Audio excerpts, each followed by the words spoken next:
Are you a business looking for a fresh new way to reach potential customers? Well, you need to get airtime on IT TV, a 24/7 streaming and on-demand TV service online and on Roku. With Roku having a potential reach of 62 million people, it's a perfect opportunity to reach potential customers through affordable commercial and infomercial spots. Visit us online today at itnetwork.tv.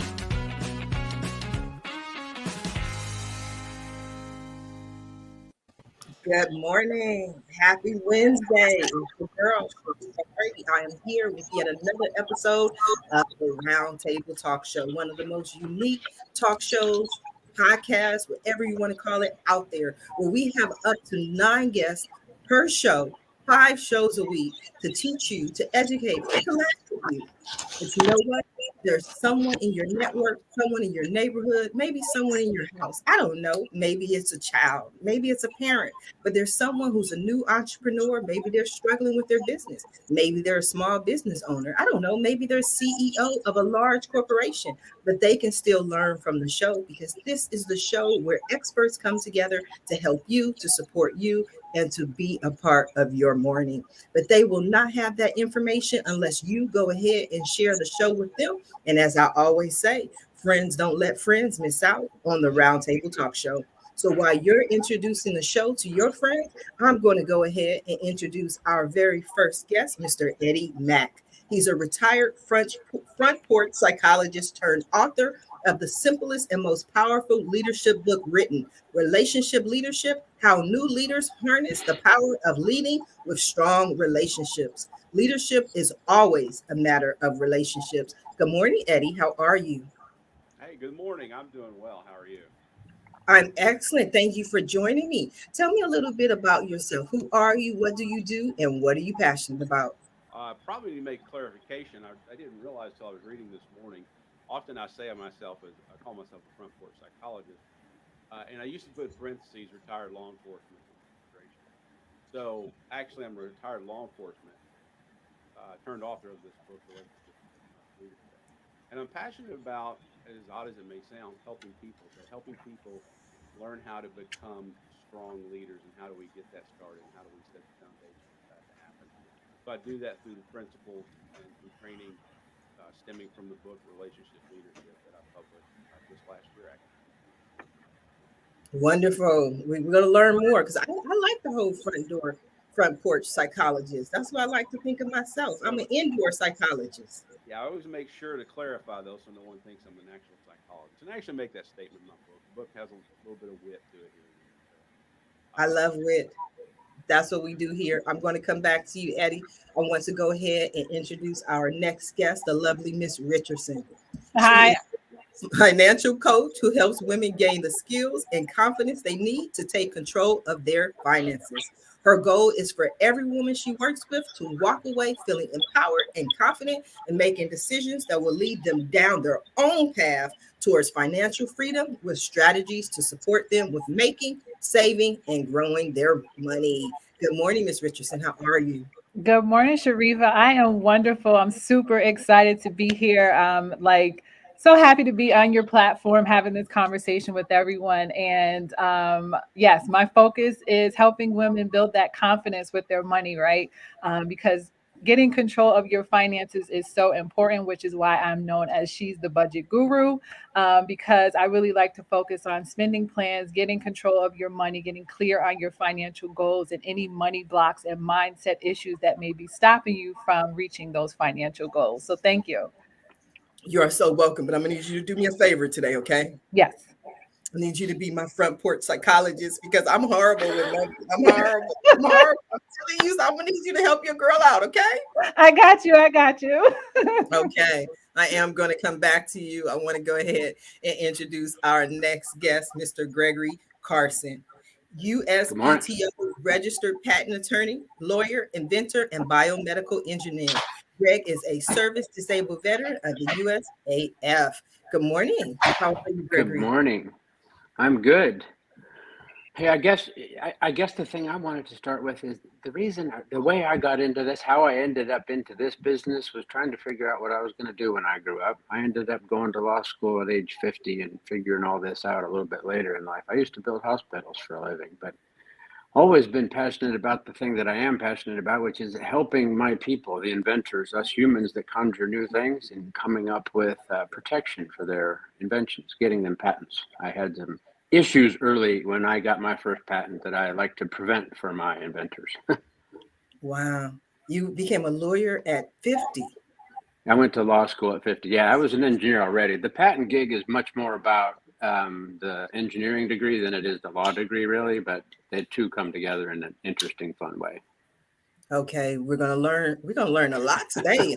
I got engineers and lawyers and budget gurus. Y'all done made me nervous. I'm scared to go over here and talk to my next guest. But our next guest, I'm sure, is amazing. Miss Toria Renee, aka Coach T, is an empowerment coach dedicated to encouraging women to become the very best versions of themselves through one-on-one coaching, motivational speaking, and content creation as the host of Empowering Moments with Coach T on intellectualradio.com and a new Amazon best-selling author of Networkology, Women Building Wealth, One Business at a Time. We're going to get that money today, I see. Ooh, Good I morning, like Toria. that. How are Good you? morning. Thank you so much for having me on your platform today. Yes, I am an empowerment coach and I really work with women. My passion is for women because I want to make sure that we are always walking powerfully in our own voice, in our own truth. I think it's important for us as women to make sure that while we're taking care of everybody else, we're still taking care of us. And so I stand in the gap to pour back into these women as they pour out so much to others. And then you going to help get our finances together too? I can get your mindset together so you can have a better thought process about money. I like that. I like that. We're going to come back to you, Toria. I want to go ahead and introduce our next guest, Mr. Orrin Davis. Orrin Davis is a self-actualization engineer and professor of creativity and change leadership. He researches flow and creativity and consults for companies globally on making workplaces great places to work. Good morning, Orrin. How are you? Hey, Sharifah, great to be back. I think this is my I second or thought third time so. on the show. Yes. It was so much Yes. fun. It's just, I mean, it's a great vibe, and I love joining you. Tell us for anyone who's been under a rock, they haven't heard about you, they missed you on the show. Dr. Davis, tell us a little bit about yourself. Who are you? What do you do? And what are you passionate about? So I earned the first doctorate in positive psychology. I do HR consulting, basically all over the world. I work with startups, and I help them develop their ideas, their products, and in a lot of cases, I help them spin up their talent pipelines and their talent strategies. And I also end up advising just a bunch of startups in general. I work with a few incubators. I am a professor of creativity and change leadership at SUNY Buffalo State College. And I love bringing self-actualization to the world. So I'm actually on a quest to find the algorithms for self-actualization. Okay, well, when you find them, you're going to let me know, right? We'll let everybody know. Like, share it with me. Share it with me. Now, our Or next my email address. Sorry. You got to share it with the world. You got to share it with the world. Now, our next guest, I'm telling you right now, I don't know how this conversation is going to go, but for some reason, my shows, when we talk about cryptocurrency, have been the most highly engaged, highly argumentative, for lack of a better word. But I am going to go ahead and introduce Mr. Noel Neeson. He is going to talk to us about the Singapore-based crypto adversary and CanCoin, an attempt to establish a new crypto payment system for the legal cannabis industry. Good morning, Noel. How are you? Good morning. Thank you for having me here, and nice to meet you all. It's a pleasure. It's nice to meet you. Tell us a little bit about yourself. Who are you? What do you do? And what are you passionate about? Well, I started out working as a media creative a few years ago. Ended up fading over to cryptocurrency. Basically, the problem there is that it's more or less 20,000 different cryptocurrencies out there without any real use case or any good reason to be there. So the CanCoin we established in order to solve certain friction issues in the legal cannabis industry globally. So it's a very interesting work. We started the project in 2021, and we're basically shaping a movement together with everyone who shares the same vision as us. Wow, I love movements. I love change in the world. Is anyone else into crypto? No. Or Dr. Yeah. Davis? Yeah, I like crypto. It's very cool. I have not gotten as much opportunity to get into it as I want to, but it looks incredibly cool. And working on investing in it a little bit and trying to get a finger in the industry, just to get a pulse on what's going on, and possibly later to work in the industry. In the long term, related to my research. People have been asking me about blockchain and HR, so might be some really interesting possibilities for the future. Okay. Well, your virtual background looks like you invest in cryptocurrency. Where's your background, no? I have my little plant here. Well, sorry, my little plant here. Her name is Siri. That's Siri right there. I love it. Absolutely. Now, Ms. Richardson, going to go over here because we're talking about cryptocurrency. I could barely keep a hold of the American dollar, so I can't even go over to any other currency. What are some strategies and some guidance that or what do you see in terms of finances and people being able to budget their finances? Because I'm a shopper. I'm an emotional, what they call that, the emotional shopper. Yeah, so that's actually something that I like to focus on with my clients is that mindset, right? Because we use shopping as a way to deal with our emotions or things that are going on in our lives. So it's like, oh, I don't feel good today. Let me go online shopping and start clicking and putting stuff in my cart. When really we should just stop, take a second, right? Also, start thinking about the things that you are grateful for, because then that takes your mind away from that impulse buy. And then you can start focusing on some positive things in your life. And I'm sure you probably will forget all about the thing that was upsetting you, because now you're focused on the positive stuff in your life versus what's happening in that moment that's getting you upset and all emotional and ready to spend all your money instead of saving and growing it in places like crypto and things like that. Are you familiar with crypto? Do I people ask you about it? They do, but I'm not investing in any crypto right now. But I think that it's a way to grow your money if it's something that you feel like you have the skills for, or someone can teach you step by step. I wouldn't just go throwing money in there blindly because you could easily lose a lot of money really quick. So if you are not in a place where you can lose that money because you need it for something else, I would suggest working with experts that are doing it versus trying to go in blindly and do it yourself. A quick tip, if anyone want to hear, it follows certain cycles every year. So usually it has a few dips in the springtime, around winter time. And if you follow these cycles for every year, you see that it follows a certain pattern. So the problem is that a lot of people buy when they see the price goes up, because then they have a fear of missing out. But if you buy when the price is at the bottom, that's when you start earning, right? So it's basically a reverse psychology in a way. Oh, that's Or other awesome. people just do dollar cost averaging, and they just continually invest a little bit every time. And so as they're putting in just a little bit of money every month, sometimes the market's higher, sometimes the market's lower, but at least that way you're kind of paying yourself constantly and you're consistently investing. Definitely. Toria, you were going to say. You know what? Number one rule of thumb that I've listened to, and don't sit down, and I'm not an expert, but what they always say is buy low, sell high. That's what I know. That's all I know. It's like What do you- shares, right? Right, exactly. In terms of shares, you buy low, shit, you sell high. I think that's true for any asset class. We have people like Eddie over here who background in law enforcement, helping people become safe. Are you getting into any crypto, Eddie? I am not, but actually, I've done quite a few things in my life. When I retired law enforcement, I started in the field of investing, kind of registered investment advisor back then. So right as we started into the recession, had no idea that was coming. So got the business in the black. I really couldn't grow it, kind of went in the mud. And to Mr. Carson, there is actually a patent issued in my name in 1992. And my first try at that, I was taken away. Kind of a little horror story. without getting into it, you folks ever do for a couple tech people. So you kind of saw me there with my head tilted like the dog listening when the dog looks at you kind of funny. Because I actually have a little bit of a background in most of the conversation that was going on. So I was jumping in and hanging on pretty well. Very interesting, Eddie. We got just about everything, something. Gregory, you pass trademark. Yeah.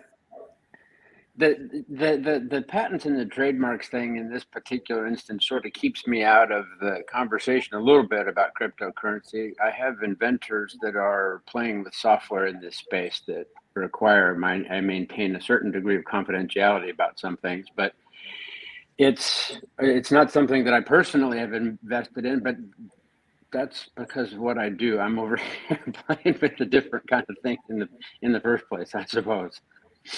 Yes, but I think trademarks are important. I think so often when a person starts their business, they don't take trademarks or intellectual property into account. But I think it should be one of the first things that they should consider or think about. But I'm not an expert, like Toria was saying. I'm not an expert. What do you think? Yeah, there's no question about that. I think the thing that I always recommend everybody take a look at a database called TESS on the Patent Office. There's a couple of articles on carsonpatents.com about trademarks that will take you to the links.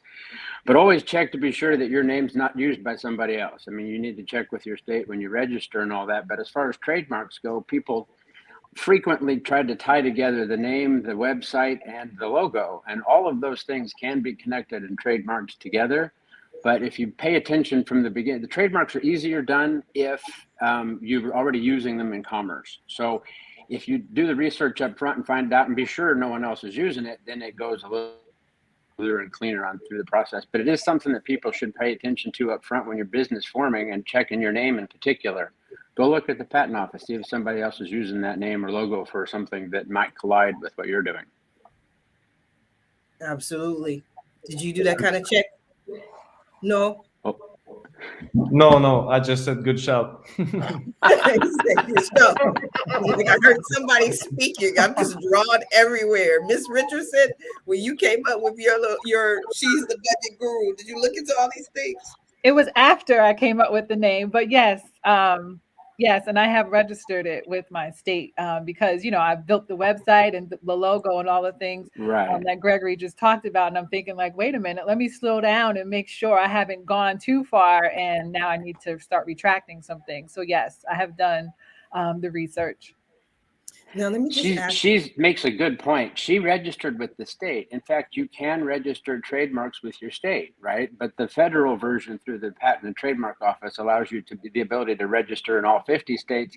And then in the event that you go international, we can actually take and spread that award or that registration to the international version. There's a Madrid protocol thing that works for making those trademarks international. Good to know. Good to know. That's like next level. This is funny enough. Trademarks is something I encourage people to do on your own. We just posted a new article how to get a trademark last night on our website that walks you through the steps. The steps are unbelievably easy. If you have it on your website, you're using your mark, your logo, your name, your slogan, whatever it is, you can probably do the application yourself. You actually don't need an attorney to do it. It's something that most entrepreneurs are able to do on their own. Of course, we're here for you if you need trouble, if you have trouble. Now, I don't like to disagree with people on my show. I like to give the people their word. I'm going to disagree with you, Gregory, because I don't do hardly anything myself. I prefer to hire experts because one box checked wrong, one, you should have said this. Right. I'm giving you some, Toria. I hire experts. Okay. I don't even do my own laundry. I'm trying to tell you, I need an expert for everything. Well, probably one of the good things to do is when you're doing international patents and trademarks, right? You're probably also going to want to make sure everything translates well. That's where we start to become important, the trademark and patent lawyers, because we can help with that translation. Translations are something that software does frequently for us, but when we have to rely on them legally, there are some different requirements that we have to enforce on the way out. It's not even that. You just have to make sure that you don't end up with a Nova award. These are based on the Chevy Nova. They tried to sell it in Mexico, and they couldn't figure out why the car wouldn't sell, and it's because at Chevy Nova the car doesn't go. Right. And Facebook, incidentally, didn't think so carefully about how their new brand would look in Hebrew, and Meta. So when it says Facebook Meta, but Facebook Meta, if you hear somebody say Facebook Meta, that means Facebook she died. Oh, God. So around Israel, there have been a Future, million perhaps. different memes going around that Facebook died. Rest in peace, Facebook. You know, the people have been just cracking that joke like, "Good, congratulations to Facebook for getting a Nova Award." and see, this is why research matters. This is why research matters. This is why that's one of the things I talk about in my book is that you should be doing your research on your company. Whatever it is you're trying to do, you need to know what it is, how it works, what it looks like to everybody else. That's important. That's what you call good intel. We just gonna ask Dr. Davis because he seemed to have the insight. I also call Dr. Davis every morning and say, "Good morning, Dr. Davis. What's going on in the world? What is it that I need to know?" I told you I asked the experts. You know what? I'm not mad at that because I believe, my friends talk about me, Sharifah. Okay. So they tell me that I am the most untechnical savvy person they have ever met in their lives. They're like, you act like an old lady. Mind you guys, I'm only 47, but let them tell her I act like I'm 90 because I can't do nothing. I'm like, how you do this? They be like, oh, God, help me, Jesus. But I think that's just like me. It's not that I can't do it. I just think everybody needs a job, right? You gotta hire people. You gotta expand. You have to boost the economy, right? So that's somebody else's job. That's not my job to do that. That's what you call staying in your lane. Exactly. I Stay in my lane and do what I do best. Same thing as a lamp. We don't know how it really works, but we know how to make it work. You know how to turn it on and off. Same thing with cryptocurrency and me. I don't know how cryptocurrency work. I can't code the cryptocurrency, but I still know how to use it, and that's the main idea. So we all have a role, no? Absolutely. Yes.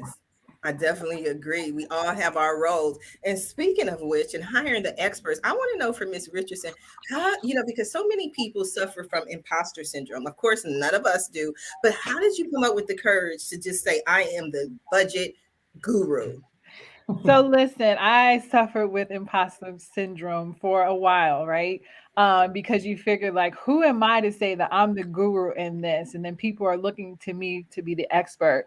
But that comes when you build the confidence to know that what I'm doing, it works. It worked for me. It worked for other people I've shown my strategies to. And then that helps you have the courage to say that I'm the guru, right? I'm the one that can put myself out there and tell people how to manage their money and, change that mindset. So really, it's building that courage, having confidence in what you are putting out there, that you are capable of making a change in people's lives, and just sticking with it. Because if you don't believe what you can do is going to be effective, people sense that. They catch that vibe and they're like, I don't know about her. I don't know about him. They don't seem very confident in what they're doing. I'm going to go to someone else. So imposter syndrome takes a lot of courage and just getting very clear about what you're capable of doing and the results that you provide. And then you can show up as your true self to the world, and just be able to sit in that and say like, yes, I am the budget guru. So yeah, it takes a lot of work, but it can be done. Absolutely. Absolutely. Gregory? Absolutely. Yes. You never had that problem, have you? I have frequently been accused of suffering from an abundance of confidence, frankly. But I went about it from a different perspective, perhaps. I believed firmly that I needed to know first. So I went and got a couple of engineering degrees and a law degree and stacked those things together and then tried to figure out whether or not I was an expert. I had a confidence issue with it, I suppose, on that odd sort of end. But it is that case where education and research will equalize everything for you. If you take the time to put in a little bit of effort, figure out exactly where you are and do your due diligence and check things through, you'll almost always be successful at it. It's people end up calling you being lucky. It's not lucky. There's almost never luck. It's preparation and work, like Ms. Richardson was talking about. You work your way into those things and build up that strength. Absolutely. Absolutely. Dr. Davis, what is it? Imposter syndrome, overabundance of confidence. So I think everybody experiences imposter syndrome, and for all that I've seen on the research on it, it's a pretty common thing. And I mean, when you stop and think about it, it's that when you're stepping up and wanting to make a difference in the world, you sort of do need to ask the inevitable question: who am I to do that? Am I the right person to do that? And you're gonna know that there are a whole bunch of people that are trying to do something similar to what you're doing. Why you, not them? And it's, in general, it's a fair question. And the most interesting part is that we all know our own limitations, and in many cases we sometimes think that whatever we see other people see also, but that's not really true. When we look in the mirror, we know more of our own flaws than everybody else, and so because of that, we're sometimes questioning ourselves in ways that people outside of us wouldn't question at all, because they don't know about those challenges that we've dealt with, or the history that we have, or how much that we've worked to overcome these things. I also do need to push back about one thing. There is always luck inside of people's success. There's the old saying that, success is where opportunity and preparedness meet. Preparedness is the working your butt off, but then the opportunity is really getting that good luck and that good fortune. I mean, many of us, for instance, have had the good fortune to find out who Sharifah is and to find out that she's got a great show to be on. That's luck on our part. There you go. Okay. I'll give you that, Orrin. I'll give you that. Eddie, we'd love to hear you. Oh, I'm sorry. I have a bad habit of just listening and taking all things in, but I will comment. Yeah, the imposter syndrome. Yeah, I think anyone that steps out, puts themselves out there for public review or view, if you will, and scrutiny, is going to have some time thinking and realizing who they are, what they're doing, and are they really worthy, and are they the expert? At the end of the day, as Dr. Davis says, why them and not me? I think that the mindset, if you're going to succeed, it should be why me, not why me and not them. And if you have that mindset and you work forward towards achieving your goals, I think you'll get there. But anyway, back to where we started. I think we all probably suffer from that in the beginning. Let's see. We'll go over to Toria and see what she has to say. I definitely think we all suffer from, the imposter syndrome as well as the overabundance of confidence. I think we flow in and out. I think that we have highs and lows depending on what we're doing and what we're trying to do. I mean, the moment you step out there and say that you're the expert at anything, or the moment you step out in any way and say that you think you know whatever it is, whether you're saying you're an expert or not, I think that you set yourself up to be judged. And that's the one thing that we are always afraid of.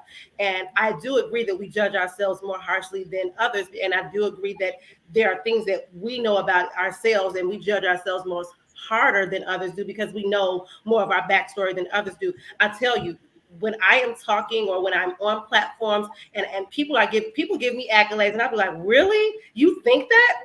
Wow, if you only knew. But I think that a part of being out there, you got to step out there. You don't know what your full potential is if you don't step out there and use it. If you never say, this is what I do, if you never speak about what you know, then no one knows that you know it. Okay. And then so the world is now missing out on what it is that you have to offer. So when you ask the question, why me and not them? The question is, why not you? Why not you? You've got something to offer just like everybody else. We are here for that very, very purpose. And I think that when we talk about luck, I don't know that I call it luck. I call it the favor of God, because you can do, once you get through putting all your effort and you get all your ducks in a row, that special little sprinkle that changes the game. That's not luck. That's not the universe. That's God. They call it on TV. They call it on Hallmark. They call it a God wink. But it's like that little sprinkle that says yes. I mean, I'm religious, so I'm with you on that, Toria. But I try to hold space for those who are not. Right. We holding space. We're gonna go over here and hold some space for no. Yeah, no, I back you all up. Imposter syndrome is something we all have. As Nishia said, if you want to change the world, it's a matter of doing it or not. And like Toria said as well. And I think that, everyone starts at some point, and It's either to fake it till you make it, like you say, or make it till you fake it. And I don't know what that means. I don't know. I just made it up as I went along. But At the least thing you is, honest though. No, it's honest. I don't know. It just sounds good coming off my tongue. but if you're passionate about something, it will shine through, and people will recognize true passion in the person. If you have a spark, if you have a light that shines, right, you will. It's contagious, right? When I'm talking to companies in the legal cannabis industry now, onboarding partners, they wouldn't work with me if they didn't see a drive in me, if they didn't feel like I was on their level, right? And I think that goes for anything you do. You know, it's just to put your mind into it. Yes, I definitely agree with that part. We are going to continue this conversation, but we do have to stop for a brief commercial break, and we will be right back. You need jordansrooter.com. Get free estimates, 24-hour service, special discounts for seniors and veterans. That's jordansrooter.com. Have a home repair or some remodeling you need done? No problem. We can handle all that too. Give us a call today at 800-300-0358. At Jordan's Rooter, we take pride in our work and always make sure to get the job done right the first time. That's jordansrooter.com. We want to be your Mr. Fix-It. Are you a business owner, CEO, entrepreneur, artist, musician, celebrity, or influencer interested in more exposure for your business? Schedule your one-on-one interview with Sharifah Hardie today. We handle everything for you. We video interview you, we professionally produce your interview, and we distribute your interview. We do the work so you can focus on putting your best foot forward. If you have been looking for more ways to get your product or service in front of more people, this is the opportunity for you. Schedule your one-on-one interview with Sharifah Hardie today. Yes, we are having an interesting, very interesting conversation today. If you are just now tuning into the show, you definitely want to watch this show from the top of the show in the archives because our guests are giving you the gold this morning. So I want to go back over to Toria, right? Now, Toria, I'm going to put you on the spot. So don't get mad at me. Don't walk off the show. Forgive me for, but so often, this is a question I want to know, and I want to hear your answer. So often in business, people force us to believe that we have to fit into a box, that we have to look a certain way, act a certain way. So I'm just looking at the color of your hair in general. People may have said, like, you can't do that. You're a motivational speaker. You're a coach. You can't have colored hair, blonde, burgundy. Have you ever received that? And if so, what has been your response? You know what? I've actually never received that. People think that it's fun and vivacious. I don't get that from anyone. But what I will tell you is that I work in HR as a profession. And so it's not necessarily the most favorable. However, I am firm on my personality is my personality. And if this reflects my personality, then this is what it is. So, and what one of the other things that I try to make sure that I make people understand is that you can look at my hair if you want to, but when I start talking and the words come out of my mouth and I'm addressing the concerns and I am making the powerful statements that make impact, you will soon forget that my hair is red. Really, really quickly. Where do I sign up? I'm voting for you for some. What you running for? Whatever it is, you got my vote, Toria. Confidence is everything. It's just like Nashaya said, you have to have confidence. If you are unsure, everyone listening to you will be unsure about you. There are many times that I am unsure, but you will never know. I like your hair, by the way, Toria. Thank you, Noel. That's what Noel was telling us earlier. He don't even know what he said, but it sounded good, and we went with it. I mean, right. I don't have a red hair to look at, so we need someone. He said we need someone. I'm gonna go over to Gregory. Gregory says I have an overabundance of confidence. He could wear green hair and people would still want to talk to him. Well, but nobody in their right mind would pay me for what I look like. I mean, let's be real, right? It's what I know and can do to help you get your intellectual property claimed and protect your inventions that matters.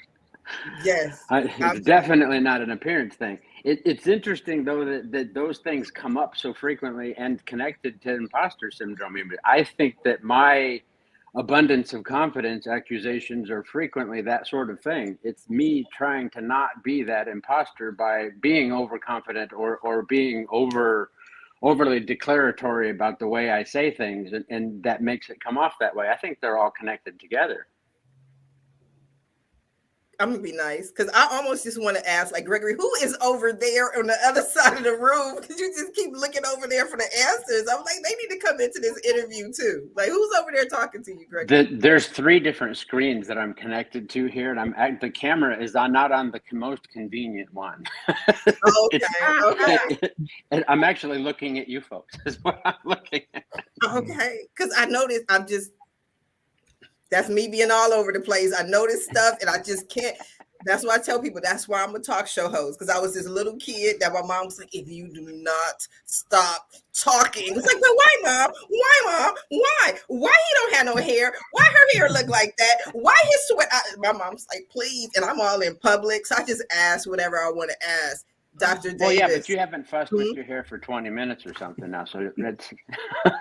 Oh, so you noticing stuff too. Thank you, Greg. You know why? Let me tell you. I'm sorry. Tell you why. Life lessons learned from Mom. Mom said, if you fiddle with your hair, people will notice, right? That's what makes people notice that you're uncomfortable because you're fiddling. So no matter how irritating my hair gets, I just sit here and I'm like, I can't fiddle because then the people, you don't have this problem, Dr. Davis. No, I don't have that problem. My dad actually liked the line, God made only so many perfect heads, the rest he covered with hair. I'm not sure I agree with him on that. But certainly not having a lot of hair is at times convenient, and I cut the rest of it short. It definitely makes the morning routine much faster. Okay. Maybe I have to do that then. Maybe I have to. Well, I'm doing what Lauren does. Just keep it short and don't worry about it. That morning routine is rough. Let me tell you. Yes, Miss Richardson. But the results, Tori. I mean, come on. Yeah, I was about to say, but that's an amazing head of hair there, Toria. So Thank you, Eddie. You have some thoughts?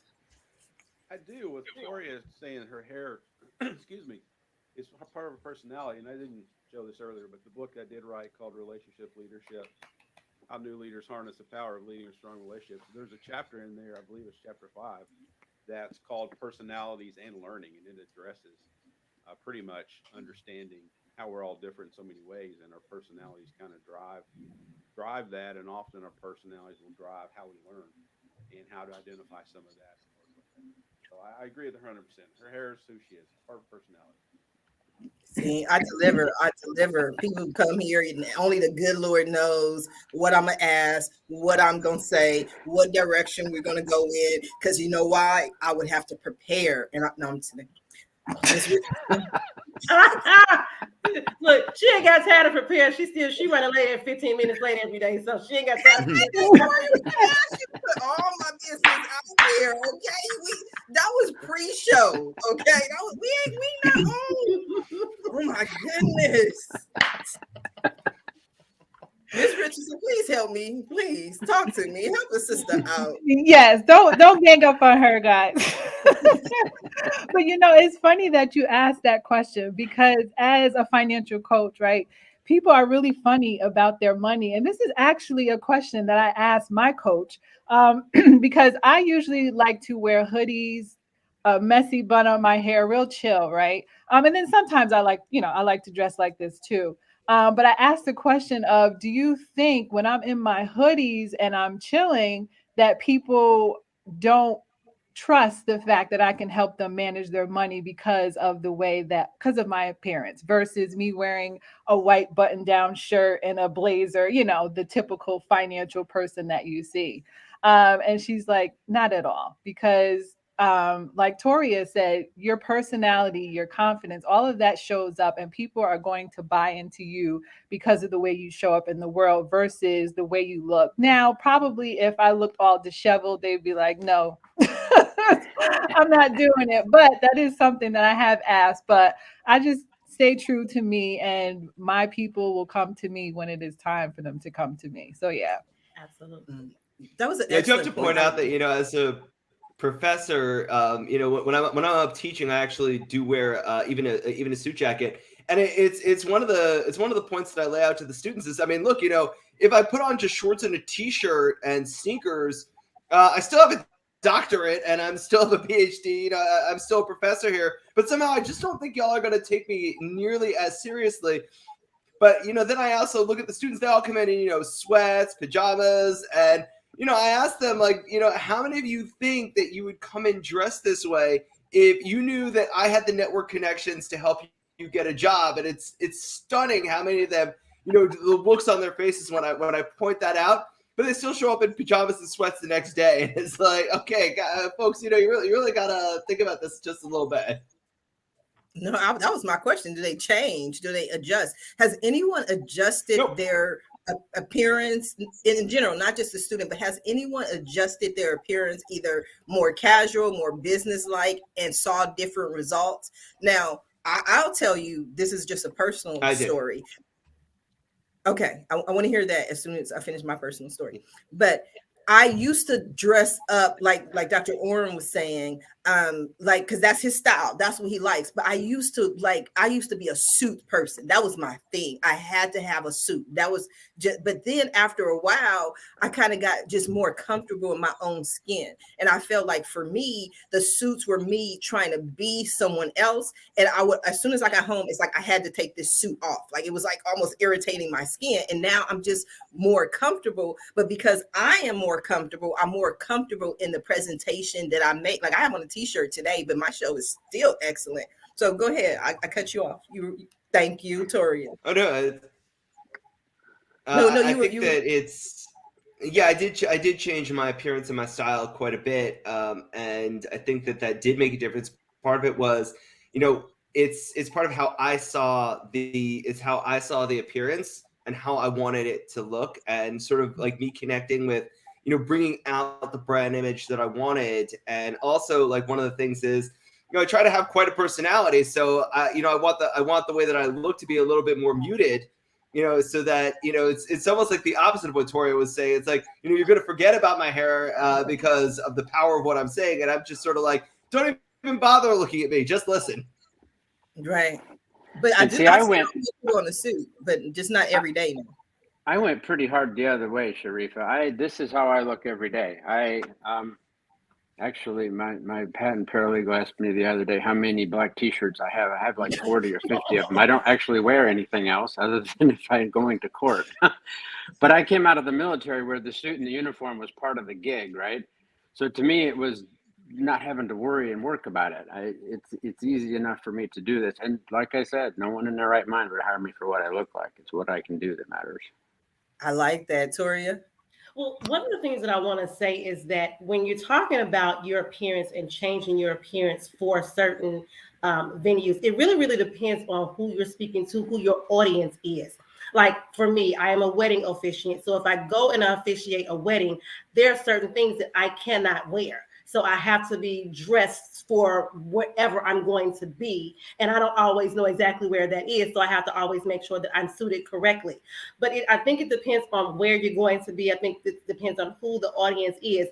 And even though I like to think of myself as a chameleon, which means I can pretty much fit into any environment that I am placed in and be fine. However, I still bring all that is me. So even though I am dressed in the attire that is more fitting for the situation or the platform, my personality remains the same, and that doesn't change. I think it would take a lot to get your personality to change. You have a huge personality, but I think your personality is what opens doors for you. You have a strength of conviction. You know what I mean? You would know, everybody in general, but I'd follow y'all. Y'all be like, we going this way, we going that way, because Tori said that's the way to go. I don't know. You know what? And it's funny that you say that, Sharifah, because everybody in the family kind of follows me. I'm like, they call me, they're like, look, if Toria can't figure it out, it can't be done. And I'm going, yes. I'm glad that y'all think I'm that smart, but I really don't know everything that y'all think that I know. So I don't know how you call me for everything, because I probably may not have the answer, but mystically somehow I have the answer. I don't know how it works. I don't know. But that just could be a family dynamic, because one of the things that I always say is people do the same exact thing to me. And what gets irritating to me is when you get to a certain destination and somebody's like, well, we passed the exit 10 exit to go. I'm like, okay, but why didn't you say anything? Well, we knew you knew where you were going. I'm like, you know what? This has to be a group effort. You know what I mean? Not just you following me blindly into the darkness. Right, don't let me shut all of us off. Right. But people tend to do that. I don't know why. That's just something about people. They love to have leaders. They love to have followers. Eddie knows more about that. Oh, I don't know. I know it's just enough to be dangerous sometimes. But here you are again. I'm spinning off Toria. We're linking together pretty well on this show. Yeah, I think you have to know your audience when you're addressing and presenting. And actually, refer back to my book. There's a chapter that I titled the "Hey, Look at Me" syndrome, where one of the characters in the book is in charge of leading a team, and he's always outdressing and outclassing and kind of separating himself from the team that he's in charge of leading. So I think whenever we are um, presenting and being in front of people and trying to make an impression or an impact, as I title it in my book, we have to be aware. We have to be aware of who's our audience, how do we need to deliver, and how do we need to present. I agree with Noel. Absolutely, they're going to feel the energy. But also, if you bring that arrogance and you bring that wrong position relative to the audience you have, then I think you're in for a little bit of trouble there. I agree with Eddie. To spin off that. I agree with you. I agree with you, Eddie. And it's also, listen to who you talk to. And today, we're remote. I mean, I could be sitting without pants here on the video, but I am dressed, right? So it's like, and style is everything. And style doesn't come from being arrogant. Style, in my opinion, at least, comes from being a genuine person. Whether you're wearing relaxed hoodies or you're wearing a suit. I mean, if you're going to a lawyer organization, you might want to dress up a bit more fresh, And then if you, we only have to when we're in court.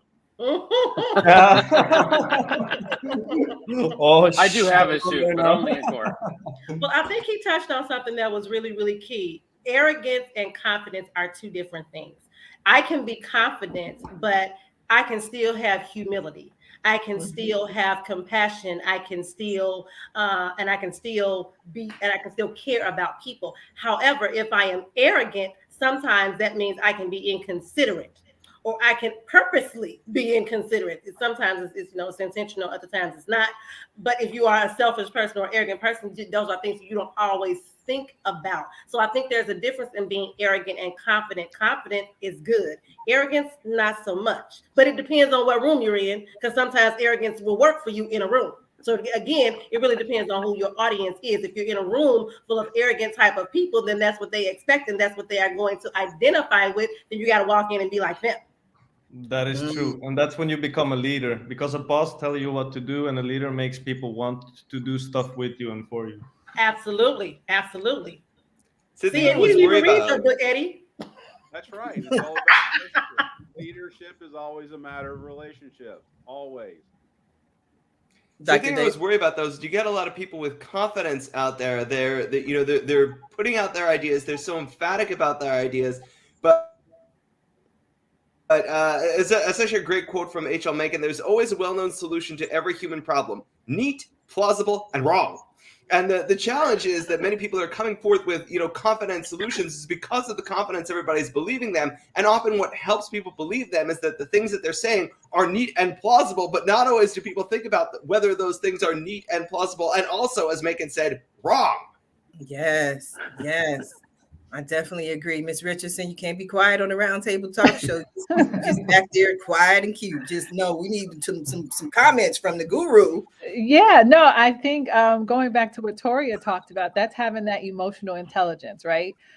Because even as a leader, you have to have that compassion, be able to connect with people on different levels. Because it's one thing to have a dictatorship, but a lot of people, they don't like you to tell them what to do, right? But if you can connect with them and help them understand that, I understand what you're going through, but these are the things that need to happen. And this is how we're going to run this ship. So pretty much that compassion is essential, even as a leader. So you can be confident, you can show up, you can do all of that stuff, but you also have to be able to relate to people, or else you're going to kind of lose a lot of your audience, because they're like, this person's talking up here and these are not my issues, or they have no idea of what I'm thinking or how I'm going to get through this process because they're up here and they've already done it and they can't relate to me. So just feeding off of Toria and having that emotional intelligence as a leader. I love it. I love it. This has been an interesting conversation. I've truly enjoyed it. Now we are coming down to the last few minutes of the show. And what I love to do at the end of every show is just simply allow my guests the opportunity to speak directly to the audience, to everyone who is watching this show live, as well as everyone who is watching it in the archives, and let them know what you want them to take away from your appearance here today. And we're going to start with you, Eddie. Oh, I get to go first.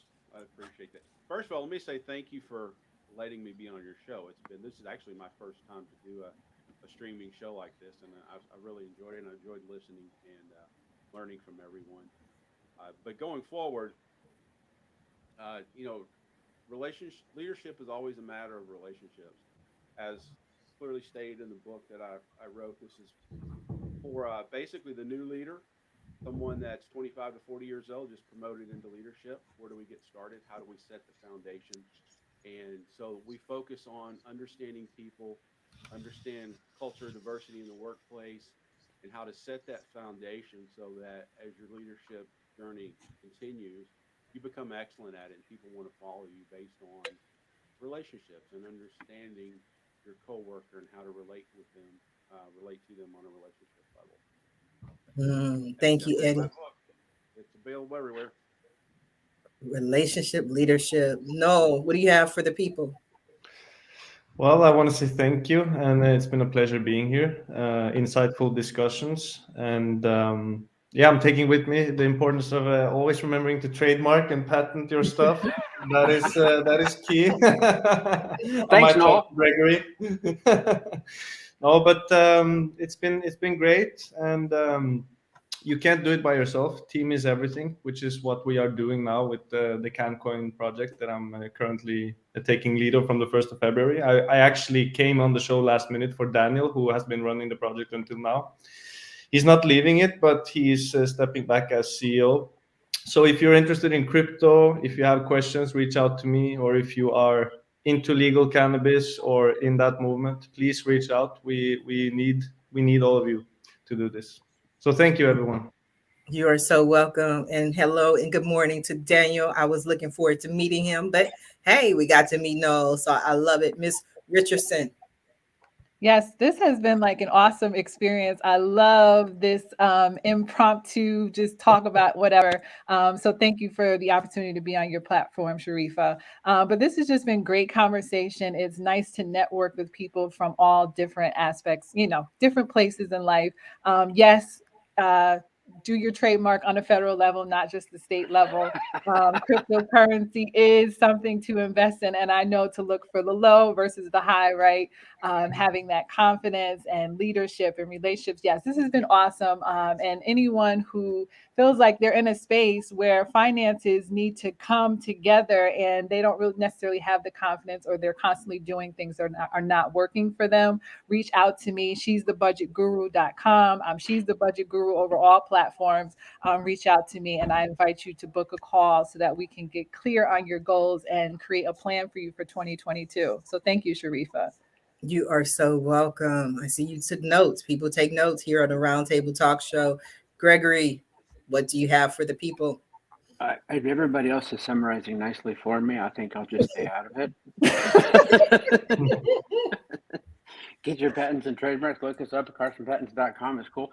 To connect leadership and all of those pieces together, that difference that was being discussed earlier, where you have arrogance versus confidence. If you're the leader, or you're looking at the leader, and that person's first mission is to find their own replacement, maybe that person's got more capability than you're looking at. That's actually what a leader should do first, is find their replacement. Because if they're agreeing to run the place, they're agreeing to keep it going, and that means their primary concern should not be themselves but the organization, which means if they're not there, someone needs to be. Wonderful words to leave off the show. Definitely appreciate it. Oren, Dr. Davis, what do you have for us? So thinking about today's conversation from the perspective of self-actualization engineers and HR consultants, I think my take-home message, for everybody, is fitting just the work that I do, which is bring forth your authenticity. Keep investing in yourself, regardless of whether you think you're at a high value right now or a low value right now. Just keep on investing in yourself. Be confident, but also make sure you're correct and that you're not oversimplifying. Have the confidence, but have the confidence not just of conviction, but the confidence of a deep truth there. So I think that that's important. And if people need ways to build and nurture an incredible talent pipeline, build sustainable diversity, and make your workplace a great place to work, feel free to reach out to us, qllab.org. And folks can find me on Twitter and Medium at DRORINDAVIS, Dr. Davis. I love it. I love it. Thank you, Dr. Davis. Toria, go ahead and close out the show. Give us the word, because I got to sign up for your church. I know you got one. The one thing that I would leave you guys is to know who you are, know what you bring to the table, and walk boldly in those things. Be unapologetically you at all times. Never bend or conform just to fit in, but always bring your true, authentic self to every conversation. And if you are having trouble doing that, then definitely book a call with me. I can help you get clarity, get insight, so that you are able to use all of your gifts and talents in the way that is most successful for you. And make sure that you surround yourself with a resource and network of people that are able to pour into you. And if you're having trouble with that, make sure you get my new book, Networkology: Women Building Wealth One Business at a Time. You can inbox me on you can inbox me on Instagram or Facebook at I am the Coach T, and I will be happy to help you with that. We never heard. What is networkology? Networkology is a compilation of 11 authors who actually have come together and tell their business story, their business journey, and how they used networking to do it. So it's all women, and so it's just a women empowerment tool, but it also lets you see in real time what it looks like to use networking to build your business. I was about to say we got to talk about that, and I always say your net worth is in your network, and I know some amazing people, and you are all some amazing people. I want to thank you all for being guests on today's episode of the Roundtable Talk Show, and I especially want to thank everyone who tuned in to watch this show live, as well as everyone who is watching it in the archives. I definitely appreciate your support. I appreciate you watching the show. I appreciate you sharing the show, but the most important thing to me, as always, is that you support our guests. They were here this morning to share their stories, their insights, to laugh, to share with you. So please support them. Visit their websites, follow them on social media, reach out to them, send them a message. And when you do, please let them know Sharifah Hardie says hi. Now, if you're interested in more ways that I can help your business, or maybe you want to be a guest on the Roundtable Talk Show, please visit my website at AskSharifah.com. Until tomorrow morning at 8 a.m. Pacific, everyone have a safe and a blessed day.